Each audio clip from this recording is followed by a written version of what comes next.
On est parti pour la 7e multicritique aujourd'hui et on va aborder surtout des films sortis au mois d'octobre 2023. Oui, j'ai pris un petit peu de retard, donc des films qui ne seront plus forcément disponibles en salle, mais pour le coup, vous pourrez évidemment les retrouver quand ils sortiront dans quelques semaines ou quelques mois en VOD. Il y a du bon, il y a du très bon, et il y a malheureusement des petites déceptions ou même des films pas forcément déception, hein, mais que j'ai moins aimé. Multicritique numéro 7, on en parle, c'est parti. Entre les lignes. Once upon a time, once upon a time, once upon a time. Angleterre, 1924. Femme de chambre chez un couple d'aristocrates, Jane fréquente secrètement Paul, le fils des propriétaires du manoir voisin. Jane sait instinctivement que leur différence de milieu et le futur mariage de Paul vouent leur liaison passionnée à l'échec. Elle se raccroche alors à ces étreintes dérobées de futurs souvenirs destinées à nourrir sa plume d'écrivaine en devenir. Entre les lignes est donc un film qui est sorti ce 4 octobre dernier, qui a une durée de 1h44 et qui est réalisé par Eva Husson. C'est un film qui a été honnêtement, au niveau de la critique, plutôt bien reçu dans l'ensemble, surtout qu'en plus c'est un film qui est dans la sélection officielle du Festival de Cannes, donc de 2023. Pour le coup, moi personnellement, c'est pas un film qui va me marquer, et c'est pas non plus un film où en sortant de la salle, ou même pendant ma séance, où j'ai été, on va dire, absorbé par le scénario, où j'ai été absorbé par ce que je voyais. En termes de points positifs, effectivement, on a, je trouve, une belle mise en scène, on a, je trouve, au niveau du casting, du beau monde, on retrouve notamment Olivia Colman, mais au niveau des jeux d'acteurs, au niveau même des costumes, etc., oui, je trouve qu'au niveau de la forme, c'est joli et c'est sympathique à regarder. Le jeu d'acteur est bon, les costumes également, la direction artistique, la réalisation, même les décors sont plutôt réussis. Mais alors, qu'est-ce que j'ai à critiquer? Et ben, c'est pour moi la lenteur du film. En fait, même si le film dure 1h44 et que 1h44 c'est pas long, vous allez me dire, voilà, il y a des films comme Killers of the Flower Moon qui durent 3h20 par exemple. Là, certes, ça dure 1h44 et j'ai trouvé que le temps passait dans l'ensemble assez vite, mais en même temps, les scènes à l'intérieur du film sont assez lentes. Voilà, il y a toutes les scènes donc où Jane va se promener dans ce manoir seule. Ça va prendre quand même pas mal de temps, où elle va aller dans les bibliothèques, etc. On a des scènes vachement longues, je trouve, à se mettre en place. Le film prend du temps également à se mettre en place. Encore, je n'avais pas grand chose à dire non plus parce que le film est sorti donc le 4 octobre, je l'ai vu je crois mi-octobre, on est mi-décembre, donc oui ça fait 2 mois que je l'ai vu et encore une fois je vous ai dit au début que le film n'était pas mémorable, je m'en souviens de plus grand chose pour vous dire, mais effectivement tout ce que je me souviens c'est que je m'attendais quand même à la base à un film historique, même si c'est de la romance, etc. Peut-être un film avec plus de peps, et j'avoue que je me suis un peu ennuyé, avec un scénario assez lisse selon moi. Par contre, j'avoue que la deuxième partie, j'ai un peu plus de souvenirs, voilà, avec des choses du moins que moi je m'attendais pas forcément à voir, et des choses plus positives. Voilà, la deuxième partie m'a un peu plus intéressé, m'a un peu plus transcendé. Dans la deuxième partie, on est un petit peu plus, oui, le rapport à la littérature pour Jane, le rapport à la lecture, oui, certes. Malheureusement, oui, toute cette première partie de romance, etc., avec ce mariage, avec Jane et son amant, avec ces scènes de sexe également, enfin, je trouve en tout cas que oui, c'est un film long, et en tout cas pour moi, voilà, je suis pas quelqu'un non plus qui veut tout le temps de l'action, etc., des explosions de partout, voilà, sachez plutôt que dans mon top, j'ai quand même beaucoup de films qui sont assez lents, etc., qui m'ont vachement touché. Là, malheureusement, j'ai pas été vraiment touché par les personnages, à part, oui, la fin, pourquoi pas, et le rapport, donc, encore une fois, de Jane avec la littérature, mais je trouve en tout cas que oui, moi, le film ne m'a pas transcendé, encore une fois, je l'ai oublié, et malgré ce côté british, avec ce casting britannique, avec même voilà, la langue anglaise, etc., ses jardins, etc., même ses costumes, on est vraiment dans l'époque English, n'est-ce pas, Olivia Colman d'ailleurs, qu'on voit beaucoup ces derniers temps dans du Secret Invasion, je ne comprends toujours pas qu'est-ce qu'elle a été fait dans Secret Invasion, dans The Crown, dans Heartstopper, on la voit quand même beaucoup, Olivia Colman, et donc on la voit également pour un petit rôle dans Entre les lignes. Certes, il y a des scènes touchantes, et voilà, il n'y a pas non plus tout à jeter dans le film. Malheureusement, j'ai pas été transcendé, et voilà, je comprends en tout cas si vous avez aimé, je sais que j'ai de l'entourage à moi qui ont vraiment aimé le film. Moi, malheureusement, je pense que je suis un peu à côté, passé à côté, et voilà. Second tour. Cette campagne soporifique. Que répondez-vous? C'était dans tes questions, ça? Non, mais les prévus ont déjà tout été posés. On croit qu'on va retourner au foot, nous, hein? Journaliste politique en disgrâce placée à la rubrique football, Mademoiselle Pov est sollicitée pour suivre l'entre-deux tours de la campagne présidentielle. Le favori est Pierre-Henri Mercier, héritier d'une puissante famille française et novice en politique. Troublée par ce candidat qu'elle a connu moins lisse, Mademoiselle Pov se lance dans une enquête aussi étonnante que jubilatoire. Second tour est donc le nouveau film d'Albert Dupontel, sorti ce 23 octobre dernier. Il dure 1h37. Et je vais être honnête, j'ai passé plutôt un bon moment devant ma séance. Au casting, on retrouve donc Cécile de France, Nicolas Marié et donc également Albert Dupontel qui joue le rôle du candidat Pierre-Henri Mercier. Je vais me permettre de diviser ce film et donc mon avis en deux parties puisque entre le début du film et la fin du film, j'ai pas vraiment le même avis. Tout d'abord, la première partie, c'est la partie que j'ai vraiment bien aimée, puisqu'on est dans une satire des médias, on est dans une satire du journalisme vis-à-vis donc de la politique. Effectivement, le fait que chaque journaliste va aller à la chasse à l'enquête, à la course finalement à l'information, avoir l'information la première, etc. Et donc, on est vraiment dans ce duo d'acteurs, donc avec Cécile de France et Nicolas Marié, dans ce duo de journalistes très drôle au passage, j'ai quand même beaucoup rigolé pendant le film, mais donc un duo qui vont aller finalement s'attaquer et s'intéresser à la vie de Pierre-Henri Mercier pour surtout les journaux, pour les médias et voilà, pendant une période donc de campagne présidentielle. En termes de réalisation par exemple, j'ai trouvé ça réussi, je trouve qu'il y a des bonnes idées de mise en scène, etc.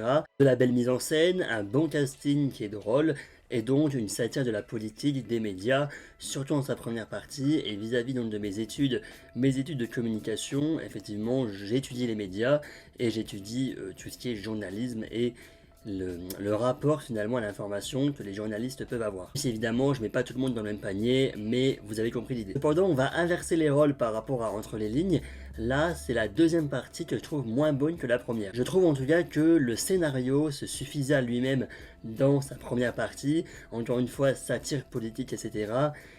Et la deuxième partie, on ne retrouve plus du tout ça. Je trouve que dans la deuxième partie, on va se retrouver dans un scénario avec des facilités scénaristiques de partout et un scénario qui commence, on va dire, à se perdre et à partir un peu dans tous les sens. Je ne vous spoil pas évidemment, mais à la base, on parle oui de politique et des médias et on finit par parler d'une histoire de famille, de jumeaux, etc. J'en dis pas plus, mais ouais. Le scénario se suffisait vraiment à lui-même et Albert Dupontel, donc le réalisateur, a voulu complexifier tout ça avec des facilités scénaristiques de partout. On ne comprend plus vraiment le scénario et hop, allez hop, coup de magie, on y va. Également de la CGI qui commence à apparaître un peu de nulle part et qui n'est pas vraiment très belle. Je trouve en tout cas que la première partie était vraiment bonne et malheureusement la deuxième, on se perd dans quelque chose qui pour moi n'aurait pas dû être. On aurait dû rester dans le même ton, même si j'ai beaucoup rigolé également de la deuxième partie, mais on commence, je sentais pendant le film qu'on commençait à partir en cacahuètes voilà, moi en tout cas j'ai vraiment bien aimé la première partie, c'est original, une comédie satire politique, ok c'est cool. Mélangé avec du drame qui est surtout dans la deuxième partie et qui commence, on va dire, à partir en cacahuète avec des facilités scénaristiques et avec un scénario qui commence à devenir un brouillon. On ne sait plus qui est qui, oui, bon, voilà, comment vaincre la campagne présidentielle. J'avoue, c'était un peu décevant, même si dans l'ensemble, j'en garde un bon souvenir, surtout de ce duo d'acteurs qui m'a fait vraiment marrer. Une année difficile. C'est fort, hein. Ça va être tellement génial de passer un Noël avec toi. Et c'est pas cher. Et c'est pas cher. Albert et Bruno sont surendettés, et en bout de course, c'est dans le chemin associatif qu'ils empruntent ensemble qu'ils croisent des jeunes militants écolos. Plus attirés par la bière et les chips gratuites que par leur argument, ils vont peu à peu intégrer le mouvement sans conviction. Une année difficile est le nouveau film de Toledano et Nakache. Il dure 2 heures et il est sorti le 18 octobre dernier. Toledano et Nakache, ce sont donc oui les réalisateurs du Grand Intouchable, de Le Sens de la Fête ou encore un film que j'ai récemment découvert, Nos Jours Heureux, sorti en 2005. Casting, on retrouve donc Pio Marmaille qu'on a découvert oui en avril dans la première partie des Trois Mousquetaires et qu'on retrouve oui ce mercredi 13 décembre dans la seconde partie.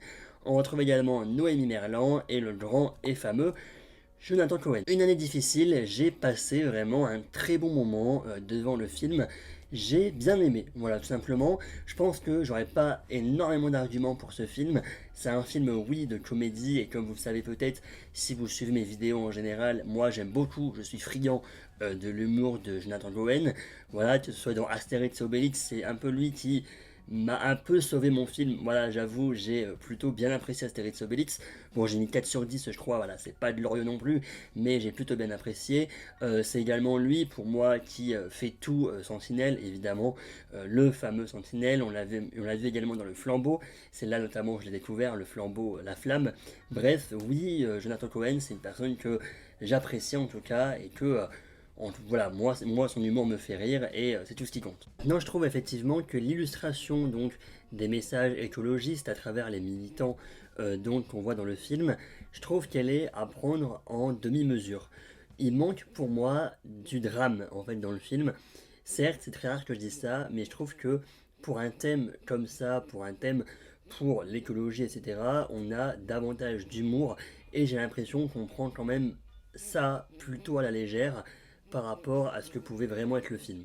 Donc finalement, pour un film qui se veut être pour l'écologie et pour les militants, les soutenir, etc., je trouve que d'un côté, on a surtout l'humour qui va prendre le dessus par rapport à la toile de fond et par rapport au message que le film souhaite mettre en avant.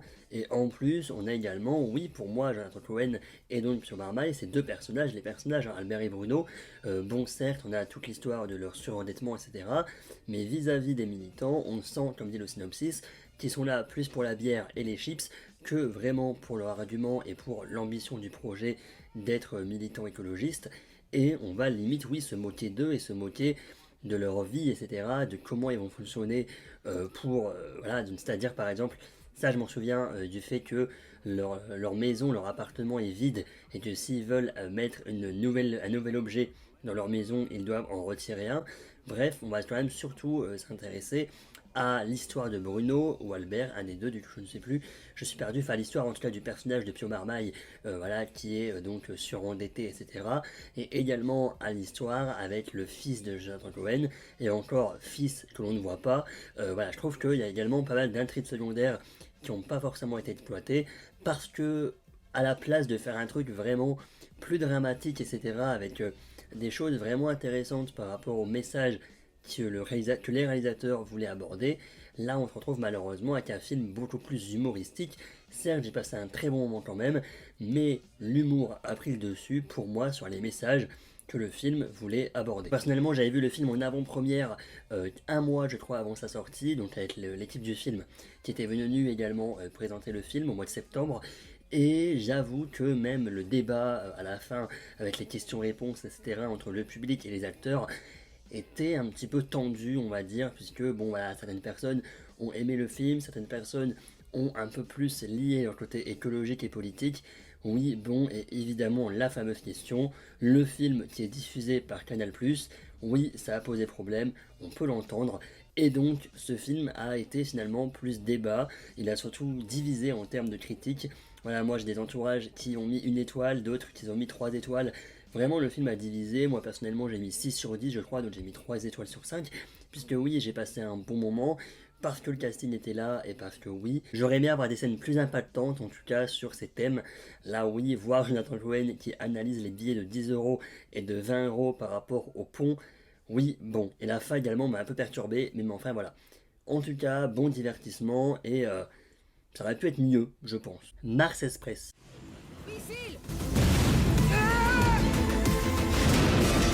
J'arrive, Aline! En l'an 2200, Aline Ruby, détective privé obstiné, et Carlos Rivera, son partenaire android, sont embauchés par un riche homme d'affaires afin de capturer sur Terre une célèbre hackeuse. De retour sur Mars, une nouvelle affaire va les conduire à s'aventurer dans les entrailles de Noctis, la capitale martienne, à la recherche de John Shaw, une étudiante en cybernétique disparue. Mars Express est le film d'animation de cette vidéo, c'est un film qui dure 1h25, il a été diffusé au Festival d'Annecy et également au Festival de Cannes. C'est un film donc, qui est sorti le 22 novembre 2023 et il est réalisé par Jérémy Perrin et Laurent Sarfati. Tout d'abord, j'ai adoré ce film, c'est un petit coup de cœur pour moi de cette année 2023, puisque tout d'abord le thème, moi je le trouve très intéressant, tout ce qui est science-fiction, etc., on l'a notamment vu dans le film The Creator, moi je le vois un petit peu également en ce moment même dans la série d'animation, l'animé plutôt sur Netflix. Voilà, tout ce qui est robot, tout ce qui est science-fiction, c'est quelque chose que moi, ça m'intéresse beaucoup, et voir un petit peu, oui, la science, etc., le futur, l'an 2200, qu'est-ce qu'en 2200, je serai plus là évidemment, mais qu'est-ce qu'en 2200 on peut avoir dans ce monde? Est-ce qu'il y aura vraiment des robots? Est-ce que tout ça, on ne sait pas, hein, voilà, en tout cas, l'avancée de l'intelligence artificielle, voilà, et c'est vraiment des thèmes, en tout cas, qui m'intéressent vraiment, et là, c'est un film d'animation qui est français, on veut soutenir ce genre de projet français, et oui, juste déjà, en termes d'animation, c'est juste magnifique. Moi, j'ai vraiment adoré. C'est vrai que j'étais perplexe au début, mais effectivement, au fur et à mesure que le film passe, on se rend compte que l'animation est vraiment jolie. Voilà, donc Jérémy Perrin et Laurent Sarfati sont les personnes qui ont travaillé sur le dessin animé Last Man. Voilà, la série d'animation Last Man sur Netflix, je crois. Et oui, juste, c'est très très cool en termes d'animation, en termes de visage, c'est travaillé. Et juste que ça, oui. Les musiques sont très cool également, les scènes d'action mélangées avec cette belle mise en scène, oui, honnêtement, tout est bon, le casting est cool, enfin le doublage en tout cas est cool également, même si perplexe au début également, mais on a vraiment ce côté aventure qui se ressent, avec même des développements de personnages, un scénario et comment tout le film est fait qui est vraiment bien, la fin est excellente. Que dire de plus honnêtement, à part foncer voir ce film, voilà, j'ai pas vraiment d'argument à part dire que le film est bien, mais oui, le film dure 1h22 du coup comme je disais, et c'est un film qui passe super vite également je trouve. Bref, Mars Express, eh ben, c'était super bien. On a des scènes d'action qui sont vraiment bien rythmées, avec de la musique qui colle bien, en tout cas, avec ce qui se passe à l'écran, avec l'univers, et donc avec des personnages qui sont en détresse, etc. Je trouve que le climax final, et donc les 20 dernières minutes environ, on est comme ça sur le siège, on regarde vraiment à fond le film, et on se demande vraiment ce qui va se passer.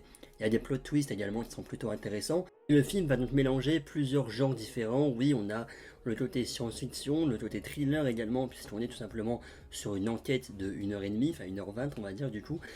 Également avec de l'humour, voilà, le duo des personnages, donc Alice et son androïde est vraiment bien. Et en termes de message et donc d'idées finalement de scénario, le scénario est complexe avec des personnages qui sont attachants, qui sont tous développés, et donc oui, le lien entre les humains et les robots, est-ce qu'ils peuvent finalement cohabiter ensemble, etc. Et donc cette enquête va faire quand même découvrir pas mal de choses en termes de complot, en termes de politique, argent, tout ça. En 1h20, honnêtement, on est quelque chose de assez complet, même un scénario assez complexe, avec encore une fois une belle animation qui, même si elle peut paraître un peu brouillonne à certains moments, c'est un peu dans le style, on va dire, ça reste un film français qui n'a pas eu énormément de budget, je pense, pour le faire, mais elle est très belle couleur, et une ambiance musicale également très sympa à écouter. Et oui, bah, en fait, dès le début, j'étais vraiment dans le film, avec des bonnes scènes d'action, avec des moments de stress également. Voilà, le film est dynamique, on ne s'ennuie pas, et j'ai totalement adoré Mars Express, un de mes petits coups de cœur de l'année. Est-ce qu'il sera dans mes tops, etc. Faut encore que je vois. Mais pour l'instant, effectivement, c'était quand même une petite pépite. Le ravissement. Tu te souviens de la nuit qu'on a passée ensemble? Tout commence ici. Comment la vie de Lydia, sage-femme très investie dans son travail, a-t-elle déraillé? Est-ce sa rupture amoureuse et la grossesse de sa meilleure amie Salomé, ou la rencontre de Milos, un possible nouvel amour? Lydia s'enferme dans une spirale de mensonges et leur vie à tous bascule. Le film Le Ravissement est réalisé par Iris Kaltenbach. Il est sorti le 11 octobre 2023 et il dure 1h37. Le film commence d'ailleurs à recevoir certains prix, notamment la semaine dernière avec le Règne Animal, je n'ai plus le nom du festival, mais tous les deux ont gagné des prix et ça, c'est juste très cool parce que c'était deux coups de cœur, puisque oui, Le Ravissement, j'ai beaucoup aimé ce film qui, effectivement, avec la bande-annonce et seulement la bande-annonce, c'est pas un film qui m'aurait vraiment intéressé. La bande-annonce, je trouve qu'elle ne vend pas le film comme il faudrait finalement. Après, on nous en montre pas trop également, on se demande vraiment ce qui peut se passer, même avec la bande-annonce, on ne spoile pas trop et ça c'est cool. Mais c'est pas non plus une bande-annonce qui va vendre le film, et c'est pas non plus une bande-annonce qui va montrer les qualités de ce film. Je trouve déjà qu'en termes de direction artistique, de réalisation, c'est vraiment bien réalisé. Je crois que c'est le premier film donc de Iris Kaltenbach, et en termes de couleurs, voilà, je trouve qu'il y a des scènes, notamment on la voit dans la bande-annonce, mais une des scènes en boîte de nuit avec des lumières bleues, etc. C'est franchement bien réalisé, et on est surtout dans un film on est plongé finalement dans ce film, dans le métier de sage-femme. Voilà, on voit beaucoup de scènes à l'hôpital, d'accouchement, etc. Et on est plongé finalement dans la vie du personnage de Lydia. On s'attache à elle, on essaye un petit peu de la comprendre vis-à-vis, encore une fois, comme dit dans le synopsis, et sans trop vous spoiler, de cette spirale de mensonges qui va lui arriver, qui vit une rupture amoureuse, qui en même temps doit... on va dire, s'occuper de la grossesse de sa meilleure amie, et qui en même temps va rencontrer donc Milos, un nouvel futur amoureux, n'est-ce pas? Je pense que ce qui est le plus réussi, c'est oui, l'aspect documentaire donc que la réalisatrice a voulu donner pour le métier de sage-femme. On en apprend des choses, et en fait oui, la manière dont c'est filmé, ça fait vraiment documentaire, et c'est réussi. On est donc dans un hôpital, dans des décors réels, ce qui fait vraiment documentaire, mais on ne s'ennuie pas, il n'y a pas de temps mort, puisqu'en fait le film va aller crescendo en termes de scénario et en termes de pression, on va dire, dans la vie de Lydia, et on essaie de la comprendre, et en même temps il y a des choses qu'on ne peut pas vraiment comprendre, parce que on n'est pas elle, et on vit pas sa vie, mais en même temps il y a des choses, on essaie en tout cas de la comprendre, on est touché par certains passages, par certaines scènes, et j'ai beaucoup aimé. Oui, il y a cette voix off qui va raconter les choses à partir de la fin, en fait, finalement. En fait, on comprend, en fait, on nous montre des images du présent, et en même temps, enfin du présent, mais donc pour la voix off, c'est du passé, et donc la voix off va nous parler un petit peu comme si elle revenait en arrière dans son histoire, voilà, pour un peu nous dire, enfin pour nous théoriser un petit peu sur ce qui s'est passé, et nous comprendre qu'en fait, tout le film qu'on va voir, il y a eu quelque chose, il y a eu un déclic. Puis le film est vraiment très bien réalisé, avec un casting vraiment super attachant et super cool en termes de jeu d'acteur. Oui, les couleurs sont très belles, on a cet aspect documentaire quand on est dans l'hôpital, et en même temps on essaye donc de comprendre, oui, la vie de Lydia qui est quand même assez compliquée. On est limite dans un thriller à certains moments, et avec la bande-annonce, c'est pas vraiment ce qu'on nous vend, et donc pourquoi j'ai vraiment beaucoup aimé ce film. Voilà, tout simplement, je vous conseille de le voir quand il sortira donc en VOD, etc. parce que c'est encore une fois pour moi un petit coup de cœur. On passe à SNK.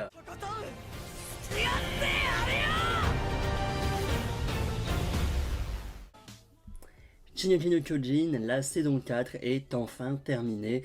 Oui, bon, pas de synopsis pour éviter tout spoil, et d'ailleurs je vais aller vite en termes de critique, mais effectivement, le dernier épisode est sorti le 3 novembre, c'est donc la fin officiellement de cette saison 4 qui a commencé en 2020 avec la partie 1, avec la partie 2, avec la partie 3 épisode 1, la partie 3 épisode 2, bref, ça fait 3 ans qu'on est dans SNK, et enfin c'est terminé, avec un dernier épisode, juste, je vais le dire, hein, c'est un grand mot que je vais dire, mais magistral. Voilà, L'Attaque des Titans, c'est un film que j'ai commencé en 2016, donc oui, ça commence à remonter, et c'est un au revoir finalement pour tous ces personnages, mais avec une animation, même s'il y a eu Wit Studio et Mappa, une animation qui est jolie, qui est même très jolie, des scènes d'action, des combats juste très cool. On dit au revoir à tous nos personnages avec, oui, l'OST, Mamma Mia, SNK et l'OST magnifique. Voilà, certes, oui, je vous ai fait une critique d'ailleurs, une critique dédiée pour le premier épisode sorti en mars dernier, mais là, bon voilà, je suis parti en vacances, etc. Et donc en revenant, j'ai rattrapé SNK et je me suis dit trop tard pour vous en faire une vidéo dédiée, mais voilà, j'ai vraiment adoré. Bon, la fin, je la connaissais déjà parce que les spoils, etc. et les scans qui étaient sortis depuis quand même pas mal d'années maintenant, semaines, années, mois, je ne sais plus, mais voilà, en tout cas je connaissais la fin, mais le voir en animé et le voir en vrai, en tout cas, moi ça m'a totalement touché. Voilà, j'ai adoré SNK. Évidemment, c'est, je vais oser le dire, une étape de ma vie qui se termine. Voilà, Stranger Things, ça sera la même chose en 2025, quand la dernière saison sortira.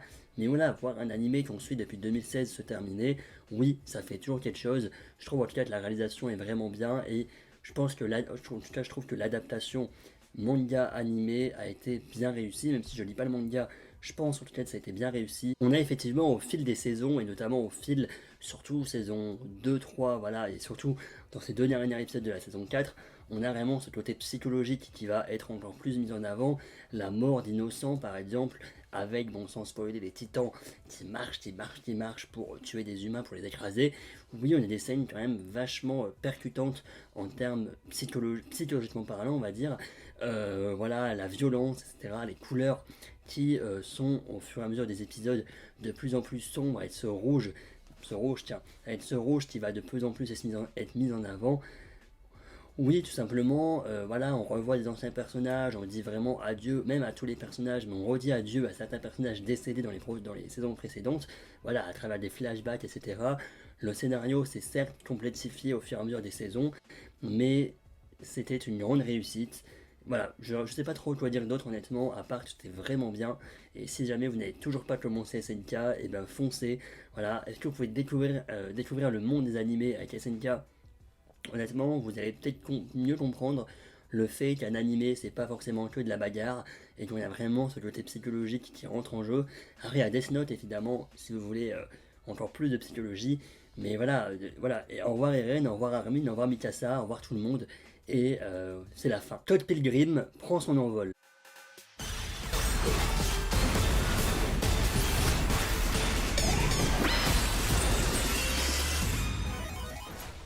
Todd Pilgrim doit vaincre les 7 Eds maléfiques de sa nouvelle petite amie Ramona Flowers afin de gagner son cœur. Synopsis simple mais efficace comme cette série d'animation diffusée sur Netflix le 17 novembre dernier. On parle donc d'une série là cette fois-ci, série qui reprend les événements du film Scott Pilgrim de 2010 réalisé par Edgar Wright, donc voilà, avec notamment Michael Cera, avec Brie Larson, avec Chris Evans et tout ce beau monde dans ce film donc de 2010. Cette fois-ci, c'est une série d'animation, encore une fois, un petit peu 2D, qui était franchement très très cool, j'ai vraiment adoré. À savoir que je ne connaissais absolument pas la licence, et je ne savais pas du tout dans quoi j'allais m'embarquer. J'avais même pas vu le trailer, je savais même pas de quoi ça parlait finalement quand j'ai commencé cette série d'animation. Et déjà tout d'abord, oui, ça m'a donné envie de regarder le film, et ça c'est une très bonne chose. Je pense le regarder d'ici la fin de l'année, parce que eh ben, c'était génial. Ce qui m'a le plus marqué dans cette série, c'est honnêtement le design et la direction artistique. On a un petit peu, même pas un petit peu, on a très clairement un côté cartoonesque. Les combats qui vont être en mode arcade notamment, on a pas mal de choses, même des discussions de temps en temps qui vont être assez originales en termes de mise en scène. Toute la mise en scène est honnêtement très cool, c'est dynamique, on ne s'ennuie jamais. Les personnages sont attachants, même drôles. Ce côté peps, on a vraiment ce côté fun qui est mis en avant à travers cette série. Oui, bon, certes, quand on voit la bande-annonce du film live, le film du coup de 2010, ou quand on voit cette bande-annonce là, effectivement, en termes de scénario, ça peut faire assez kitsch, etc. Le fait de battre 7 Eds maléfiques de Ramona Flowers, mais en même temps c'est le but en fait du kitsch et c'est pas du tout ce qui m'a dérangé. On a également beaucoup de références à la pop culture, on nous parle oui de Sonic, Sonic m'a marqué, on en parle de Pac-Man je crois à un moment, réalisation toujours, les fameux combats, on est un petit peu dans des combats 2D à Street Fighter, on essaye des petites choses par-ci par-là et honnêtement tout ce point là en tout cas direction artistique, c'était vraiment très réussi. Et en termes de scénario, c'était le cas également, malgré effectivement des petites montagnes russes et des petits moments un petit peu plus creux dans certains épisodes où il se passait certes des choses, mais pas non plus les plus palpitantes. On ne s'ennuie dans l'ensemble jamais et on passe toujours un bon moment à travers nos personnages. C'est en même temps, oui, un côté whodunit un petit peu, c'est-à-dire que on doit savoir qui a fait ça, c'est une enquête très clairement, découvrir le coupable à chaque épisode, on a un suspect et savoir est-ce que ça peut être lui ou pas. Et oui, honnêtement, c'était très cool, voilà. Moi, ce qui a vraiment le plus marqué en tout cas, c'est la mise en scène, c'est la musique également. On a une très bonne musique, voilà, je pense que j'ai fait le tour, personnage attachant, la musique était cool, la direction artistique, la mise en scène avec les références, un scénario qui certes peut paraître kitsch, et pour autant, eh ben, ça le fait, et j'ai vraiment passé un très bon moment. Le consentement. Ce que l'on ne sait pas, c'est comment s'en sortent-elles, ces petites filles. Personne ne peut comprendre. Paris, 1985. Vanessa a 13 ans lorsqu'elle rencontre Gabriel Matzneff, écrivain quinquagénaire de renom. La jeune adolescente devient l'amante et la muse de cet homme célébré par le monde culturel et politique. Se perdant dans la relation, elle subit de plus en plus violemment l'emprise destructrice que ce prédateur exerce sur elle. Le consentement est mon coup de cœur de cette multicritique. Oui, on est passé de Scott Pilgrim au consentement, on va être dans quelque chose de plus sérieux pour cette fin de vidéo. C'est un film réalisé par Vanessa Philo, au casting on retrouve Jean-Paul Rouve et également Tim Higelin, et donc ça reprend l'histoire finalement de Vanessa Springora, donc qu'elle a écrit dans son livre Le Consentement.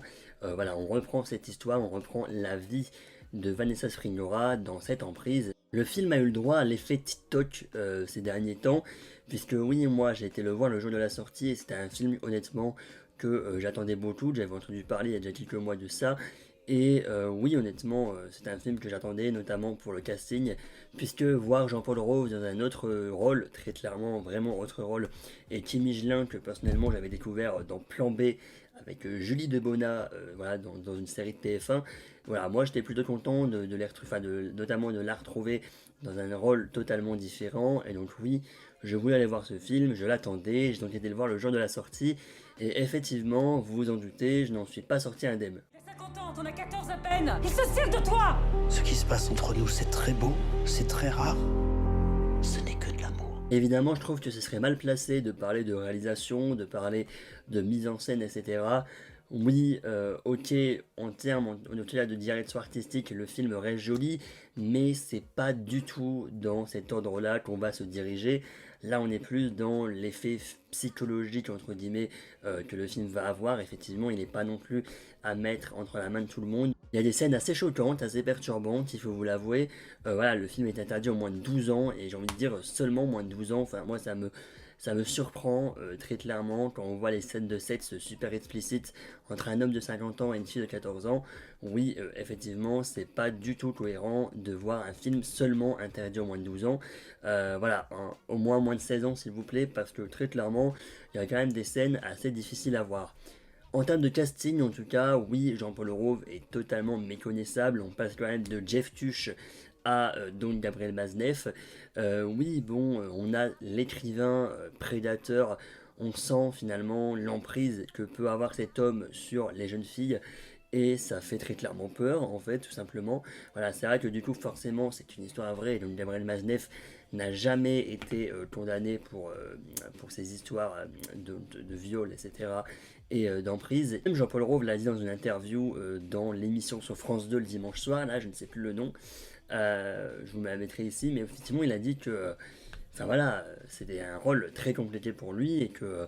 Voilà, le soir quand il rentre chez lui, qu'il va se laver, etc., revenir dans sa vie le temps d'une soirée avant de reprendre le tournage le lendemain. Et oui, bah, c'était compliqué en tout cas. Kim Michelin, donc, qui joue le rôle de cette jeune fille de 13 ans. Donc Kim Michelin qui a 22 ans, je crois, dans la vraie vie.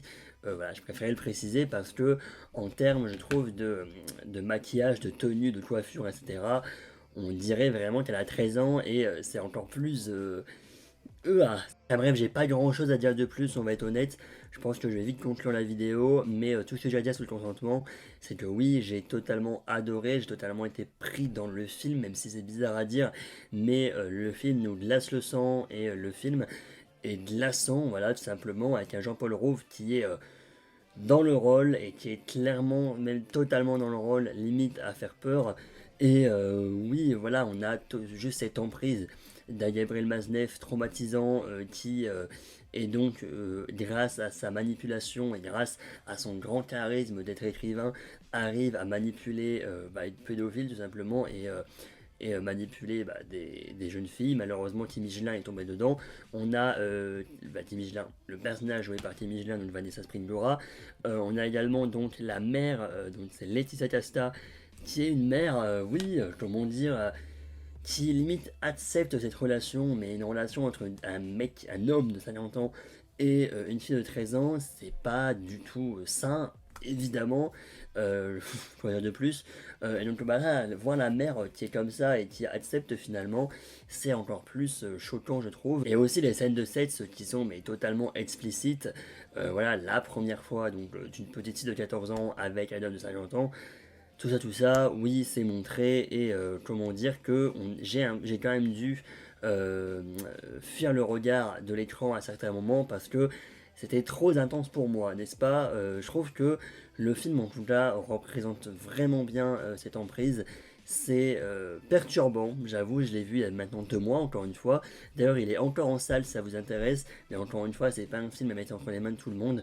Allez-y si vous êtes préparé, etc. Parce que on a donc effectivement cette mode sur TikTok de faire des TikTok avant le film et après le film. Et on voit que finalement tout le monde est Voilà, tout le monde est scotché par ce qu'on voit, mais voilà, forcément, ça dégoûte et on s'énerve pendant le film, on s'énerve à plusieurs moments. Donc voilà, est-ce que c'est vraiment le cinéma est divertissant, etc. On le dit, oui, voilà, le cinéma est divertissant. Est-ce que ce film l'est? Est-ce que vraiment, quand on se dit on va faire une sortie divertissante, on va aller au cinéma pour aller voir le consentement? Ouais, non, voilà, là dans cette vidéo, allez voir Second Tour par exemple, pour l'humour, etc., pour le duo d'acteurs, le consentement, on n'est pas là pour rigoler et pour vraiment se divertir à proprement parler, tellement que le film est très très glaçant. D'ailleurs non, je n'ai pas encore lu le livre, là on me l'a prêté après que j'ai été voir le film, donc voilà, j'avoue que je voulais juste faire un peu être dans l'ambiance du consentement entre guillemets après avoir vu le film pour lire le livre et voir un petit peu tout ça. Je m'en suis pas encore lancé dedans. D'un côté, j'ai pas le temps, d'un côté, j'ai un peu peur, j'avoue. J'appréhende un petit peu de me lancer dans cette lecture qui apparemment est évidemment très forte et encore une fois glaçante. Voilà, écoutez, je le lirai, je pense, pendant mes vacances, mais je sais pas dans quel état je sortirai de là. Pour conclure, entre les lignes, c'est honnêtement très oubliable. Une deuxième partie qui reste meilleure que la première, mais honnêtement, à part les décors et les costumes, c'est pas mémorable. Second tour, oui, une bonne satire politique et une critique des médias dans sa première partie, qui part un peu en cacahuète dans sa deuxième partie avec des facilités scénaristiques à gogo par-ci par-là, mais je vous le conseille si vous voulez, pourquoi pas. Une année difficile, oui, on passe un très bon moment, c'est drôle, mais malheureusement, je trouve pour ce film-là que ça manque de drame et ça manque un petit peu de scènes plus fortes, plus marquantes, plus percutantes pour un message comme les militants écologistes. Mais dans tous les cas, avec Jonathan Cohen, on passe forcément un bon moment, je trouve, en termes d'humour. Mars Express, ma découverte vraiment du mois de novembre, un petit coup de cœur de science-fiction français. Écoutez, foncez, parce qu'au niveau de la mise en scène, au niveau du scénario, c'est complexe, au niveau des personnages, ils sont attachants, la fin est assez surprenante et c'est cool, et faut soutenir les projets français. Et voilà, entre eux, encore une fois, Procès Goldman, Règne Animal, Anatomie d'une chute, je verrai toujours vos visages, Mars Express, on a quand même beaucoup de pépites en termes de films français cette année, et ça fait vraiment plaisir. Le Ravissement, premier film pour Iris Kaltenbach, oui, je vous le conseille, même si la bande-annonce ne donne pas vraiment envie, on est vraiment dans le monde de la sage-femme, avec donc la vie de Lydia qui va se transformer, puisque plus rien ne va dans sa vie, et donc on va essayer de comprendre un petit peu comment elle a fait pour en arriver où elle va, sans spoiler évidemment, mais je conseille. Shingeki no Kyojin, oui, le dernier épisode, c'était touchant. Oui, c'est la fin d'une ère pour l'animation japonaise, parce que Shingeki no Kyojin est terminé. Au revoir Eren, au revoir Mikasa, au revoir Armin. C'était très très cool, une bonne animation, de la bonne musique, un scénario qui, moi, j'ai trouvé bien. Voilà, les gens critiquaient la fin. Moi j'ai bien aimé et c'est le principal. Scott Pilgrim, ma série d'animation du mois de novembre, je pense. Voilà, Mars Express pour les films et Scott Pilgrim pour l'animation série. Puisque voilà, c'est sur Netflix, le côté cartoon, le côté mise en scène, les personnages attachants, la musique qui est cool, le scénario qui est intriguant.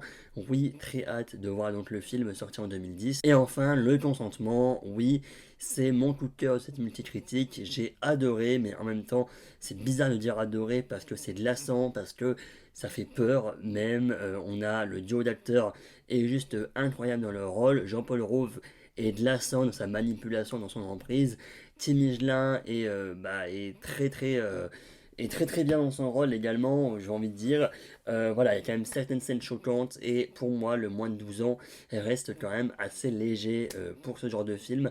Par contre, oui, le film, si on parle juste de durée, etc., le film passe vite quand même, mais on n'en sort pas indemne et si vous y allez, préparez-vous quand même. Voilà, moi je dis ça, j'ai pas envie de vous faire peur non plus, mais j'avoue que voilà, je m'attendais en tout cas à avoir ce genre de film, forcément quand on parle d'emprise, de pédophilie, etc. On sait à quoi s'attendre, mais là, quand même. Merci à tous d'avoir suivi cette multicritique et j'espère qu'elle vous aura plu. Nous on se retrouve très bientôt pour une prochaine multicritique parce qu'il y a quand même pas mal de choses encore à vous parler, notamment Voleuse sur Netflix, Migration, Soudain Seul, bref, pas mal de choses et c'est très très cool.